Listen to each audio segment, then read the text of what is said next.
Oke, kembali lagi di Apa Kabar Indonesia Pagi. Saya mau ke Mas Arya. Mas Arya, kalau melihat nantinya apa saja faktor yang mungkin begitu bisa menjadi penyumbang begitu satu putaran atau dua putaran. Dan kalau melihat partisipasi pemilih di tahun ini akan seperti apa? Siapa yang akan diuntungkan nantinya dengan cukup banyak pemilih yang ikut menyumbangkan suaranya pada hari pencoblosan?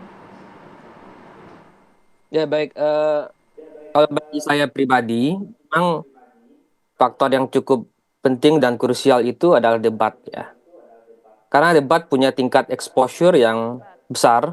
Kita menemukan misalnya di 13 sampai 18 Desember lalu, itu nyaris setengah dari populasi kita itu menonton debat.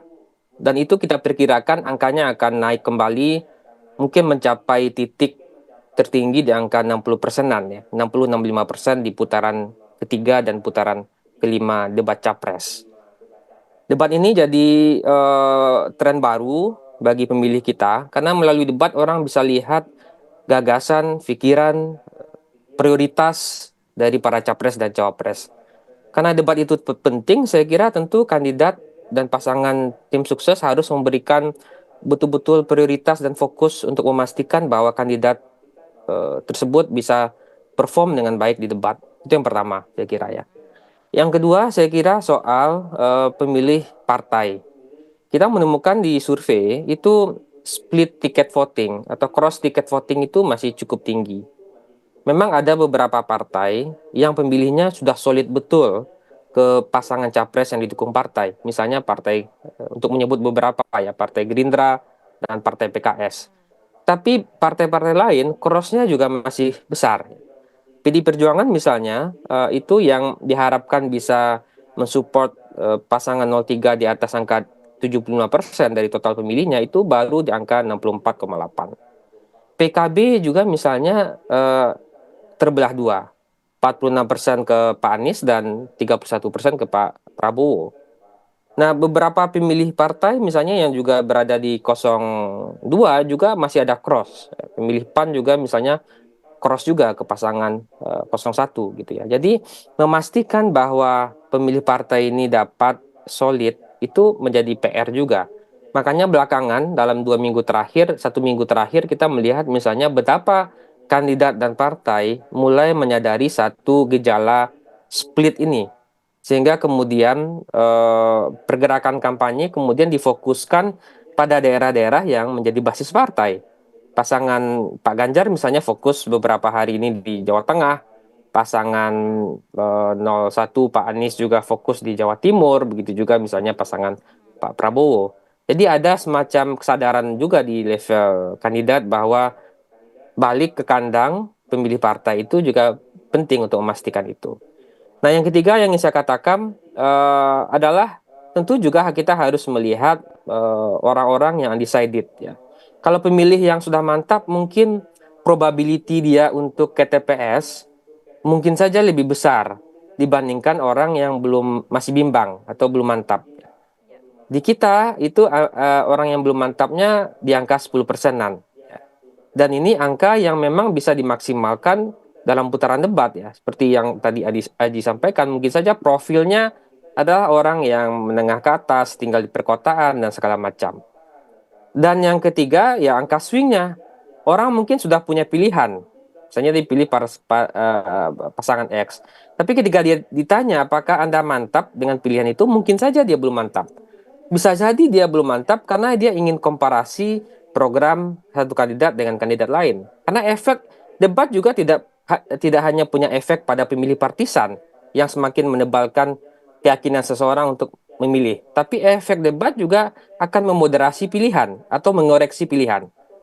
Orang yang suka pada kandidat X misalnya, setelah dia menyaksikan debat pada isu HAM, pada isu hukum, pada isu ekonomi gitu ya, mungkin keimanannya berkurang gitu ya. Mungkin dia semakin ragu gitu. Jadi debat bisa mengoreksi pilihan seseorang atau memoderasi pilihan seseorang sehingga dia menjadi ragu dan dia mempertimbangkan untuk memilih calon lain. Begitu saya kira. Berarti itu tunggu ya, fix lah ya. Tiga lembaga survei pagi ini mengatakan debat ini akan menjadi sihir dan magnet juga begitu. Mas Haji, bagaimana dengan Anda, Mas Haji? Iya, memang pertama kita kita melihat apakah ke depan itu ada faktor-faktor yang mungkin bisa kita sebut sebagai electoral game changer ya.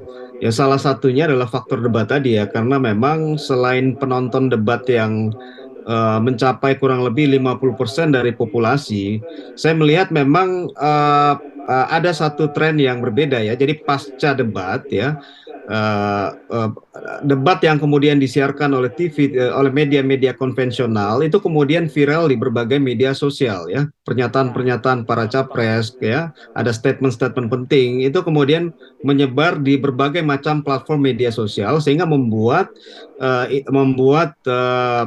terpaan dari debat itu kemudian masif menyentuh pemilih, bukan hanya di segmen pemilih menengah atas, namun juga pemilih menengah bawah. Itu yang pertama. Yang kedua adalah saya melihat satu putaran atau dua putaran ini juga terkait dengan posisi para capres ya, terutama adalah saya melihat posisi dari pasangan nomor tiga ya, Ganjar Mahfud. Mengapa demikian? Karena kalau kita lihat dari sisi positioning, ini kan ada ada semacam dua kutub yang kemudian diwakili ya, dari sisi pelanjut pemerintah saat ini ya, tetap Pak Jokowi, yaitu pasangan nomor urut 2 dan pasangan Anies sebagai pasangan yang membawa isu perubahan. Sementara Pak Ganjar Mahfud ini kan sebetulnya ingin membangun image sebagai pasangan yang berada di tengah ya.